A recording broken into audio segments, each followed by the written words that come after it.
In a universe where life and death are bound by a delicate balance, a ruthless alien race, known as the CDA, dares to challenge the very forces that govern existence. Believing they can control life and death to become gods, they launch a deadly assault on Death's daughter, the enigmatic guardian of cosmic harmony. But in killing her, they unknowingly fracture the fabric of the universe itself.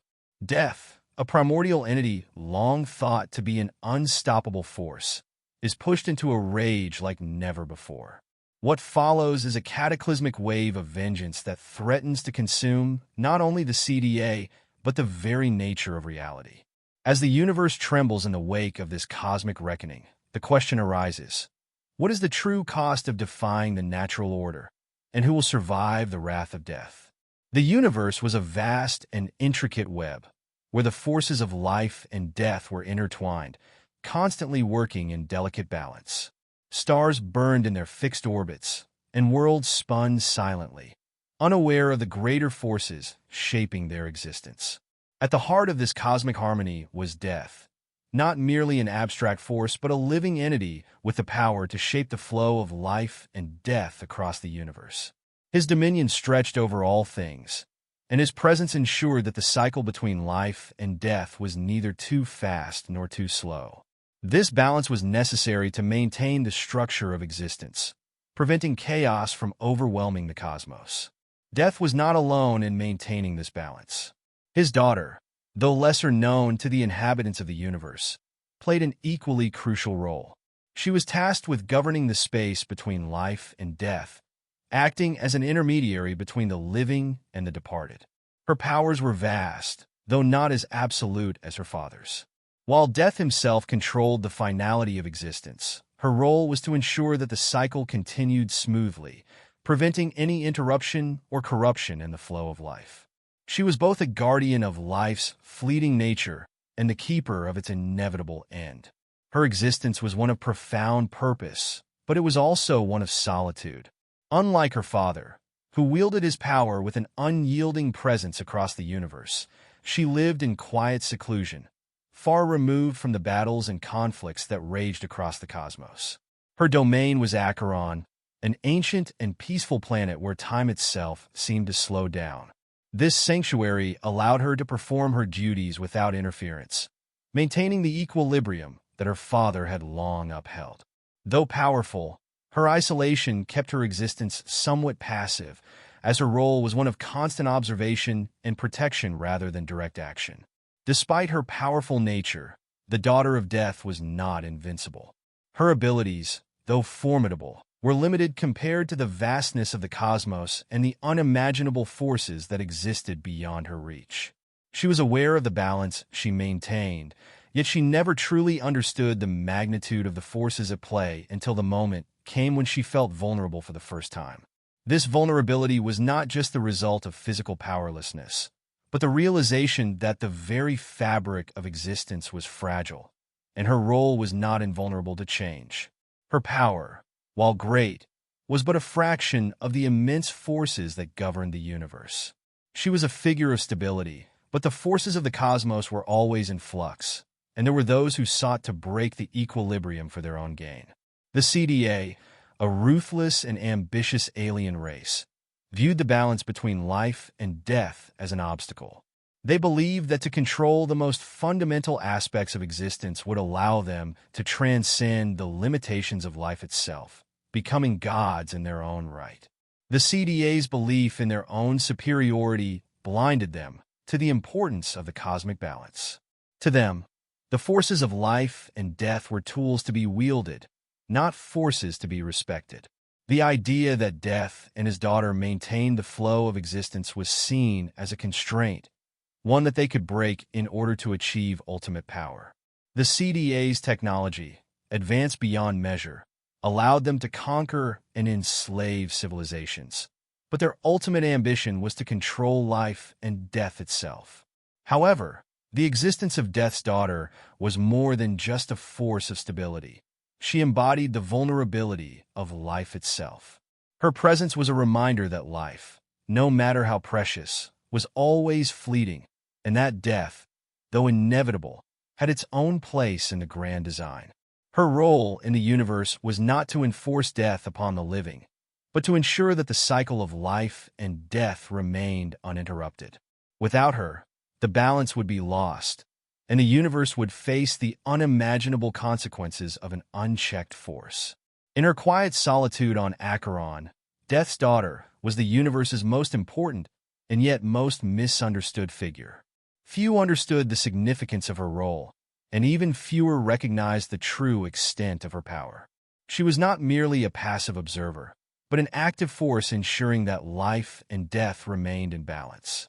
But this balance, as it would soon be revealed, was a fragile construct, and even the smallest disruption could unravel the entire cosmic order.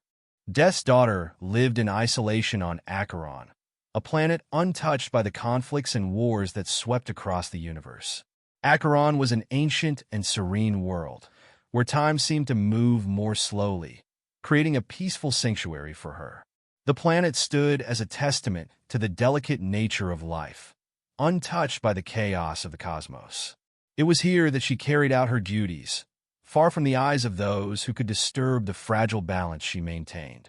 This remote existence allowed her to focus on her role, guarding the space between life and death in a realm that few dared to tread. In this isolation, she found both purpose and solitude. While the rest of the universe was consumed by ambition, conflict, and the constant fight for survival, she existed as a quiet observer, watching the eternal cycle of life and death unfold. Her powers were formidable, but they were not meant for destruction or domination. Instead, they were designed to ensure the natural flow of existence, to prevent any disruption in the cosmic cycle. As life gave way to death, her presence ensured that nothing interrupted this transition. She was not a force that imposed death, but one that guided it in its time and place.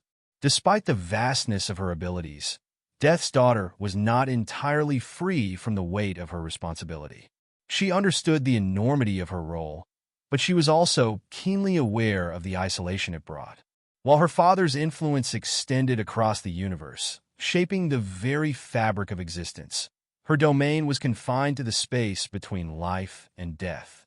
She was a keeper of balance, ensuring that neither life nor death gained the upper hand. But this purpose, so integral to the universe, also meant that she had little contact with others. Her interactions were limited, and she often found herself alone, contemplating the delicate nature of the universe she watched over. The isolation on Acheron allowed her to focus on her work, but it also fostered a deep sense of loneliness. Few knew of her existence, and even fewer understood the true scope of her power. Her father, Death, was a figure known to all. His influence felt across every corner of the universe. But Death's daughter was a silent force, a shadow behind the curtain of existence. She was not a being who sought attention or recognition. She was a guardian of the balance that most beings could not even comprehend. Her life, though full of purpose, was a life of quiet reflection and, often, quiet yearning for connection. The true nature of her power was tied to the universe's fundamental forces, yet her abilities were not all-encompassing like her father's. While death ruled over the end of all things, her role was to govern the space between life and death, to ensure that neither force overpowered the other. Her powers were a delicate balance of creation and dissolution, ensuring that life could flourish without overrunning the inevitable end. Though she wielded great power, it was not one that could change the fundamental nature of existence. She could influence the flow of souls, but she was not the creator or destroyer of life. She was in essence a keeper of the threshold. Though Death's daughter had always been confident in her role, there came a moment when she began to feel a growing unease. The forces of the universe were vast, and she was only one part of an intricate and often uncontrollable system. There were other powers in the universe, forces that, while they did not directly govern life and death, sought to manipulate the very fabric of existence. These powers were often chaotic, destructive, and blind to the natural order she worked so hard to maintain. She had always been aware of these forces, but their presence had never felt so close, so real, until now. It was as though something was approaching, something that would test her ability to keep the balance intact. Her awareness of the vulnerability of her existence grew with each passing moment. The idea that her role could be disrupted, that her isolation could be broken, was something she had never fully comprehended. She had always believed in the stability of the balance she maintained, but the growing disturbance in the cosmos hinted at a change that she could no longer ignore. She had been the steady hand guiding the flow of life and death, but she could feel the strain of that balance, as though the forces she governed were shifting in ways that she could not control. Little did she know, the balance was on the brink of collapse, and the consequences of its disruption would soon be felt across the entire universe. The CDA, a race driven by ambition and an insatiable thirst for power, had long coveted control over the most fundamental forces of the universe: life and death. Their relentless pursuit of dominance had already led them to conquer countless worlds, enslave entire civilizations, and develop technology far beyond the reach of most other species. They believed that controlling these primordial forces would allow them to transcend the limitations of existence itself. To the CDA, the natural balance between life and death was a hindrance, something that needed to be broken so that they could reshape the universe according to their own will. For years, the CDA had plotted in secret, knowing that the key to achieving their ultimate goal lay in the removal of Death's daughter. If they could eliminate her, they reasoned, the delicate balance that governed the universe would be shattered, and they would hold the power to manipulate life and death at will. The CDA believed that Death himself, while formidable, could be controlled once his daughter was gone. With her death, they would have the freedom to remake the cosmos in their image, free from the constraints that had held them back for eons. Commander Vacher, the ruthless leader of the CDA forces, was the mastermind behind this daring plan. Cold and calculating, he understood the magnitude of the task, but was convinced of its necessity. He addressed the War Council with a chilling clarity, his voice resonating with malice as he outlined the strategy. He spoke of how Death's daughter was the key to weakening Death's control over the universe. If they could strike at her, they would disrupt the entire cosmic cycle, allowing the CDA to become the supreme rulers of all existence. His words filled the council chamber with a palpable sense of anticipation, and though the plan was fraught with uncertainty, the lure of absolute power was too great to resist. The CDA's strategy was both audacious and sophisticated. Knowing that Death's daughter resided on the isolated world of Acheron, the CDA decided to strike swiftly and quietly, using their advanced cloaking technology to infiltrate the planet undetected. Their plan relied on secrecy and stealth, and they believed that Death's daughter, with her passive and isolated existence, would be an easy target. The CDA's fleet was expertly coordinated, with each ship equipped to bypass the planet's minimal defenses. They were confident that their superior technology and precision would overwhelm any attempt at resistance. As the CDA's ships descended upon Acheron, the planet's ancient defenses fell before their superior firepower. The first signs of intrusion were faint, subtle ripples in the fabric of Acheron's quiet atmosphere, but they were enough to alert Death's daughter. She sensed a disturbance, a growing presence that felt out of place in her serene world. Her instincts immediately told her that something was wrong, that an external force had breached her sanctuary. For the first time in her existence, she realized the fragility of her position and the weight of the threat she now faced. Despite her immense power, Death's daughter was not prepared for an assault of this magnitude. She summoned the full extent of her abilities, calling upon the shadows of the universe to shield her from the CDA's invasion. She attempted to disorient the invaders by manipulating the vastness of the cosmos itself, using fleeting glimpses of the infinite to confuse them. However, the CDA had prepared for such tactics. Their weapons were designed to disrupt the very fabric of reality, rendering her powers ineffective against their assault. It was not just their superior technology that overwhelmed her defenses. It was their unyielding belief in their own superiority, their certainty that no force, not even death, could stand against them. In the end, the CDA's attack proved too much for Death's daughter. She fell, her body succumbing to the relentless precision of the CDA's strike. The battle, though fierce, was brief, and her death was swift. As her final breath left her, it was not one of fear, but of understanding. She knew that the balance she had fought so hard to maintain had been broken, and that the universe was about to change in ways that no one could predict. Her death was the catalyst for a ripple of chaos that began to spread across the cosmos, though its true consequences were still unknown. With the death of Death's daughter, the CDA believed they had achieved their ultimate victory.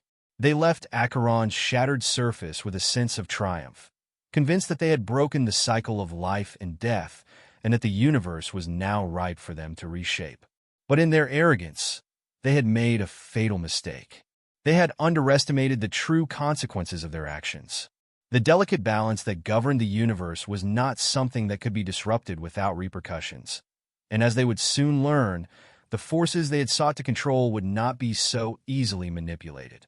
The death of Death's daughter sent shockwaves through the fabric of the cosmos. While the CDA believed they had succeeded in their mission, they had failed to comprehend the immense significance of her existence.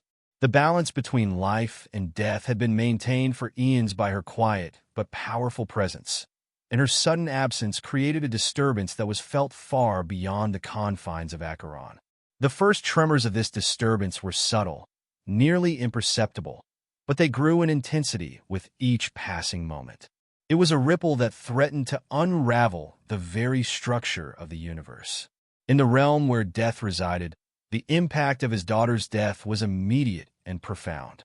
Death had always been a silent, omnipotent force, an entity that existed beyond the reach of time and space. He was not merely a being, but a presence that shaped the entire cosmos. Yet, in that moment, as the loss of his daughter reverberated through his domain, Death felt something he had never experienced before: vulnerability. The universe, once an extension of his will, now trembled in response to the fracture caused by her death. The very fabric of existence seemed to waver as the balance shifted, and for the first time in eons, Death himself felt the weight of that imbalance. The disturbance caused by his daughter's death was not just emotional for Death, it was cosmic. Time itself, once steady and unyielding in his domain, now bent and warped in response to the break in the cycle. The universe, a place governed by his laws, began to show signs of disarray. For the first time in his existence, Death was not in control. The laws of life and death, which he had meticulously maintained for millennia, were no longer functioning as they should. The disruption in the balance echoed throughout the stars, and the very essence of existence seemed to shudder under the strain. In the cold, timeless realm where Death stood, his form was like a shadow, a figure draped in the darkness of the void. Yet now, as the universe around him shifted, his presence grew even more formidable. The very air seemed to thicken with the weight of his sorrow and rage. His daughter's death was not just a personal loss. It was an affront to the very fabric of reality. As the universe trembled, Death's anger burned with an unquenchable fire, a primal fury that threatened to consume everything in its path. His quiet, all-encompassing power had turned into something more, a storm of vengeance that would sweep across the cosmos. The rage that now coursed through Death was not just a reaction to his personal loss. It was a response to the disruption of the natural order, the very foundation upon which the universe had been built. The CDA, in their arrogance, had crossed a line that should never have been crossed. They had dared to upset the balance between life and death, and for that, they would pay a price. The universe itself would bear witness to the consequences of their actions, and Death would be the force to exact that price. His power, once a quiet, unstoppable force, had become a vengeful, consuming tide. With a single thought, Death unleashed the full extent of his wrath. The universe around him, once stable and predictable, began to unravel as his fury poured out like a flood. The shadows of his domain grew darker, swirling with an ancient and primal energy that seemed to have a life of its own. The stars themselves dimmed as his presence intensified, and the very fabric of reality began to warp and distort under the weight of his vengeance. The CDA, who had believed themselves untouchable, would now learn what it truly meant to disturb the natural order. Death's power was no longer something to be merely feared. It was a force that would consume all who dared to defy him. As Death's wrath spread across the cosmos, the CDA were left to realize the enormity of their mistake. Commander Vacher, once so confident in the CDA's superiority, now found himself facing the full fury of the entity they had sought to control. The energy around the CDA fleet became thick with an unnatural tension, a palpable sense of impending doom. Their ships, which had once been the instruments of their domination, now seemed like fragile vessels, insignificant in the face of the immense power Death was unleashing. No longer was Death simply a force of nature. He was now something more, a vengeful god who would not rest until those who had defied him were eradicated from existence. The universe would bear witness to the destruction of the CDA and the cost of disturbing the cosmic balance. As the CDA fleet continued its victorious march, their confidence was unshakable. Commander Vacher and his war council believed that the death of Death's daughter had broken the cycle of life and death, leaving the universe open for them to reshape it according to their vision.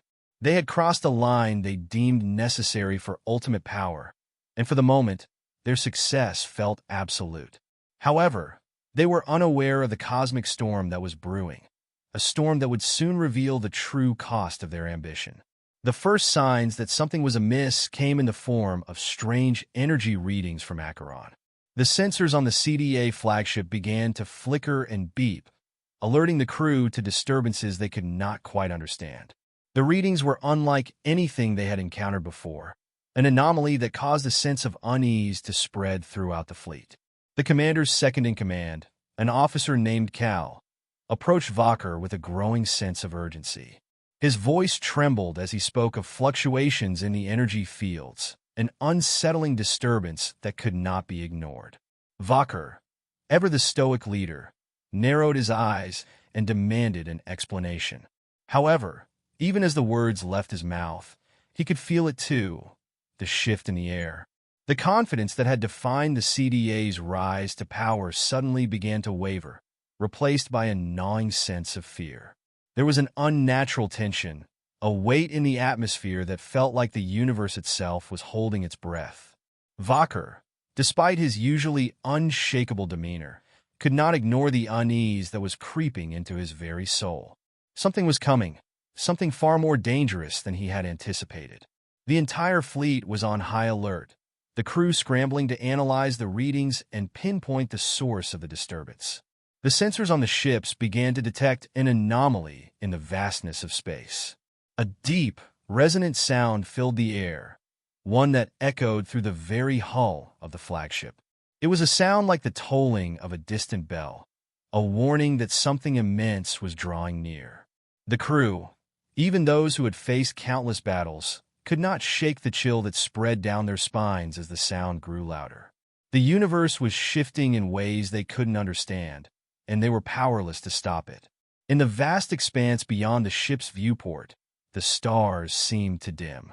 The once stable field of space itself began to warp, as if some invisible force was bending it to its will. And then, from the depths of that twisted expanse, Death himself emerged.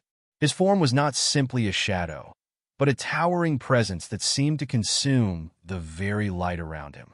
He was draped in the darkness of the void, a figure both ancient and primal. His arrival was not one of subtlety or stealth. He was an unstoppable force, a manifestation of vengeance so potent that even the CDA fleet, with all its technological superiority, could do nothing but watch in horror as he approached. The sight of Death's form was enough to strike terror into the hearts of even the most battle-hardened CDA warriors. His presence warped the fabric of space itself, as if the universe could not contain the power of his wrath. The once confident Vacher, who had believed himself to be untouchable, stood frozen in fear. For the first time in his life, he was confronted with something far beyond his control. Death was not just a force of nature. He had become something more, an embodiment of the cosmic order that the CDA had dared to disrupt. At that moment, Valkyr understood the true scale of their mistake. Death's voice cut through the tension like a blade, a deep, rumbling sound that seemed to echo through the very stars. As he spoke, the universe itself seemed to shudder, and the crew of the CDA fleet felt the weight of his words. "You dared to kill what was mine." Death's voice resonated, cold and filled with an ancient fury. With a flick of his wrist, the stars themselves seemed to dim further, and the very space around the CDA fleet distorted in ways that defied comprehension. The ships groaned as the fabric of reality bent to Death's will.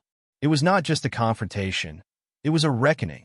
The CDA fleet, which had once been the embodiment of power, now found itself utterly powerless. The ships that had been designed to conquer and dominate were no match for the wrath of Death.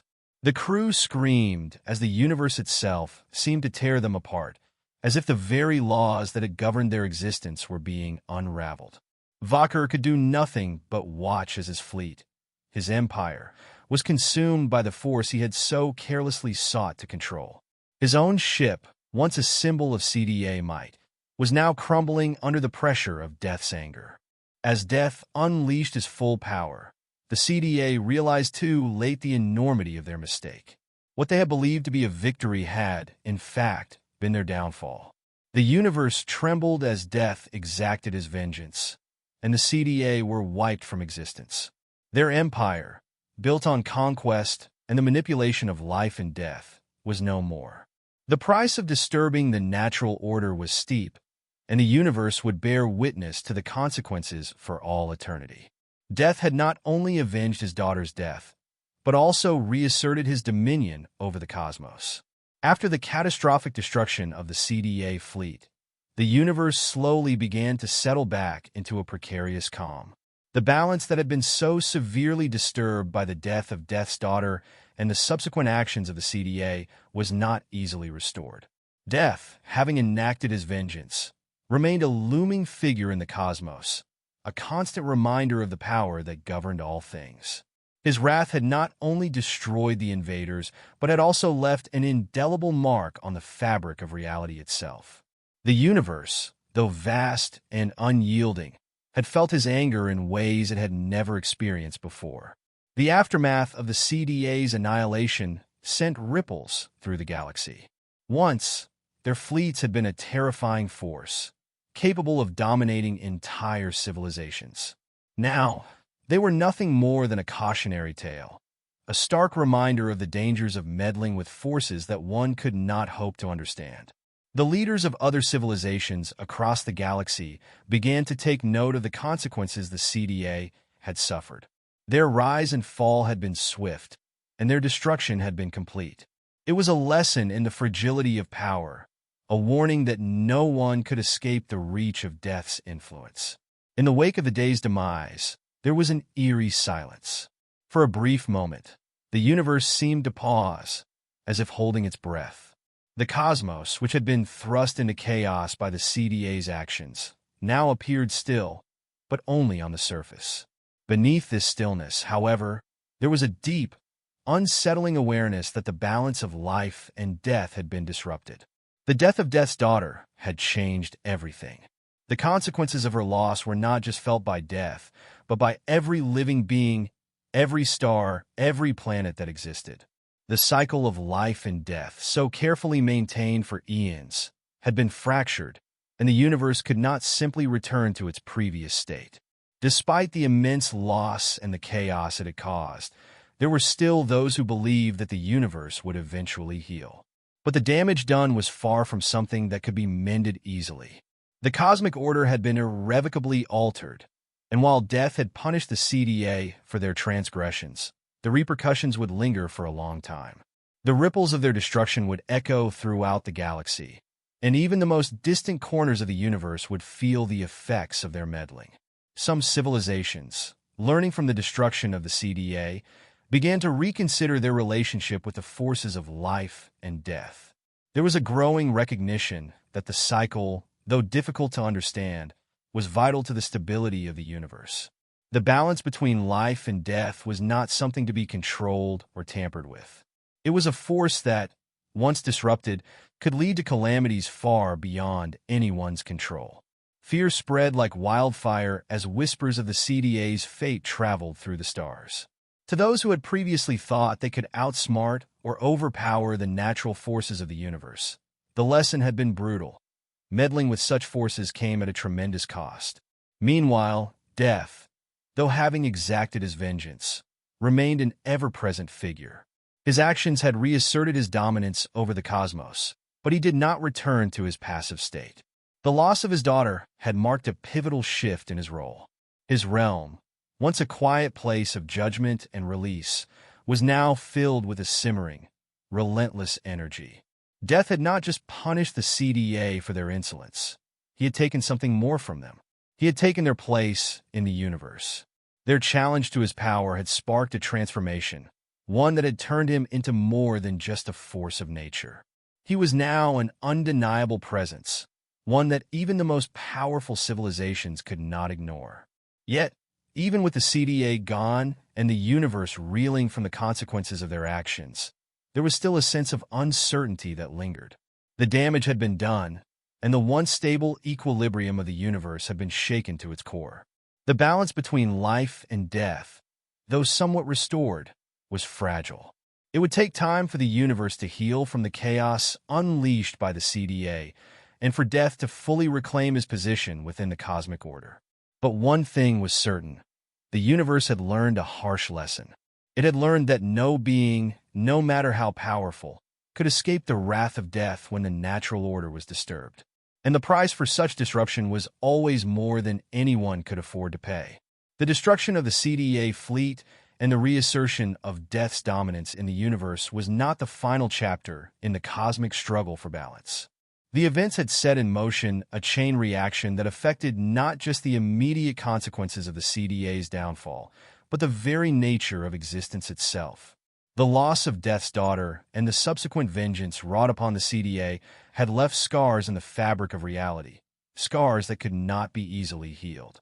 The universe, once again, was left to grapple with the consequences of tampering with the forces that governed life and death. In the aftermath, many civilizations that had watched from the sidelines began to reconsider their stance on power and control. While the CDA had believed they could manipulate life and death for their own gain, they had failed to understand the true weight of the forces they sought to control. The universe was not simply a playground for those who had the strength to dominate it. It was an intricate web of interwoven destinies, where the actions of one could have far-reaching consequences. The CDA's downfall served as a sobering reminder to those who still thought they could challenge the natural order. As word of the CDA's obliteration spread, fear took root in the hearts of many leaders. Some feared the wrath of Death, who had shown himself to be a being far more powerful than they could have imagined. His rage had not only destroyed the CDA, but had left behind a sense of dread that would linger for eons. The cosmic balance that had been upset by the CDA's ambition was not easily repaired, and the repercussions of their actions would be felt for generations. Death's wrath had made it clear that there were forces in the universe beyond comprehension, and to challenge them was to invite destruction. Meanwhile, Death, in his shadowed realm, had assumed a new form of power. He had not only avenged his daughter's death, but had also cemented his place as an unstoppable force within the universe. His actions had caused ripples throughout time and space, leaving a permanent mark on the cosmic order. Though his anger had subsided, his power remained unmatched. The universe would never forget the day when the CDA attempted to challenge Death, and the consequences they suffered for that challenge would resonate throughout the galaxy for all eternity. While the immediate aftermath of the CDA's destruction brought a temporary peace, it was clear that the balance between life and death had been forever altered. The universe had witnessed the wrath of a being beyond time, and many began to fear that such power could one day be unleashed again. With Death now more powerful than ever, civilizations that had once dared to question the natural order began to reconsider their approach. Some even sought to understand the forces of life and death, hoping to avoid a fate similar to the CDA's. They realized that there was no room for arrogance when it came to the fundamental forces that governed the universe. In the years that followed, the memory of the CDA's fall became a legend, passed down through the ages. It served as both a warning and a testament to the power of the universe's natural order. The actions of the CDA, once seen as a potential path to ultimate control, were now regarded as the ultimate folly. Those who dared to challenge the balance between life and death had paid the ultimate price, and their fate would serve as a cautionary tale for any who would come after them. Despite the lingering fears, life in the universe continued. New civilizations rose, and others fell, as they always had, but the memory of death's vengeance and the consequences of disturbing the cosmic balance remained. For as long as the universe existed, there would always be those who sought to control what they could not understand. But death, with all his newfound power, would always be there, lurking in the shadows, ensuring that the balance between life and death was maintained, and that no one, no matter how powerful, would ever again attempt to defy it. The universe, though vast and filled with countless worlds, could not escape the undeniable truth that the events triggered by the CDA had forever changed its course. What had once been a seamless balance between life and death was now a precarious reality, fragile and delicate. The death of Death's daughter had disrupted this equilibrium, and her absence left an indelible scar that could not be erased. While Death's vengeance upon the CDA had been swift and absolute, the damage done to the fabric of existence itself was not something that could be easily repaired. It was a wound in the universe, one that would never fully heal. In the wake of this cosmic catastrophe, the idea of balance, once seen as a natural, unspoken truth, became a subject of both fear and reverence. Civilizations that had once thrived on the belief that they could manipulate time and space, life and death, were now cautious, aware of the unimaginable consequences that could arise from even the slightest disruption of the natural order. Some tried to rebuild, finding ways to re-establish a semblance of stability, but the shadow of the CDA's destruction loomed over them, a reminder that some forces were simply beyond comprehension and control. For Death, the consequences of the CDA's destruction had not only reaffirmed his place as the ultimate force in the universe, but had also deepened his understanding of the vulnerability of life. While his vengeance had been merciless and final, it had revealed a harsh truth. Even in his power, even in his role as the end of all things, there was no true resolution. The universe had lost something irreplaceable with the death of his daughter. She had not only been a vital part of maintaining the cosmic order, but had also been a part of him. Her absence left him not with a sense of finality, but with an aching emptiness, a reminder that even death, in all his eternal power, was subject to the frailty of existence. As time passed, the universe began to adjust to this new reality. But it was clear that nothing would ever be the same. The ripple effects of the CDA's actions continued to be felt across galaxies, influencing the fates of countless worlds. Some civilizations began to adapt, learning to live in the shadow of the new cosmic order, while others fell into ruin, unable to cope with the new reality. Yet, all of them shared a common understanding. The forces of life and death could never again be taken lightly. To do so would invite disaster once more.